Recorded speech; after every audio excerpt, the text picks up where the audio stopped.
రైతు బంధు మొన్న ఏమన్నారు? రైతు బంధును 1 జనవరికి కొత్త సంవత్సరం కానుక ఇస్తున్నాం రైతు బంధు అన్నారు. సంక్రాంతి పండుగకి ఇస్తున్నారు రైతు బంధు అన్నారు. ఎలక్షన్లు అయ్యేటప్పుడు ఎలక్షన్ కాగానే 17వ తారీఖే రైతు బంధు కోడ్ ఉన్నది, కోడ్ అయిపోగానే 17వ తారీఖే రైతు బంధు వేస్తామన్నారు. 20 తారీఖు వచ్చింది. కేసీఆర్ గారేమో నాట్లకు రైతు బంధు వేసిండు. ఇప్పుడు నాట్లు అయిపోయా, కలుపు అయిపోయా, బందోబస్తాలు వేస్తే పొట్టకొచ్చింది. ఇంకెప్పుడు ఇస్తావు రైతు బంధు? ఇంకెప్పుడు ఇస్తావు? ఇప్పటికే 2 రైతు బంధులు ఎగ్గొట్టినావు. 4 రైతు బంధులకు 2 ఎగ్గొట్టినావు, 2 ఇచ్చినావు. ఇప్పుడు 5వది. ఇది కూడా ఇస్తావా? ఎగబెడతావా? ఇంకెప్పుడు ఇస్తావు? ఎందుకు ఆలస్యం? కరోనాలో కూడా కేసీఆర్ గారు రైతు బంధు ఆపలే. నువ్వెందుకు ఆపుతున్నావు?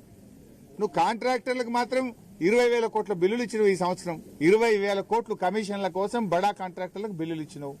బడా కాంట్రాక్టర్లకు బిల్లులు ఉంటాయి కానీ మా బక్కచిక్కిన రైతులకు రైతు బంధు వేయడానికి డబ్బులు లేవా నీ దగ్గర? ఎందుకు రైతులంటే చిన్న చూపు? ఎందుకు రైతు బంధు డబ్బులు ఇప్పటిదాకా వేయలేదు? ఫిబ్రవరి 20వ తారీఖు వస్తే కూడా రైతు బంధు రాదా? మొదలేసిన మార్చిలో అయితే ఇక కోతలకే వస్తాయి. మరి పెట్టుబడికి ఇస్తావా, కోతలకి ఇస్తావా?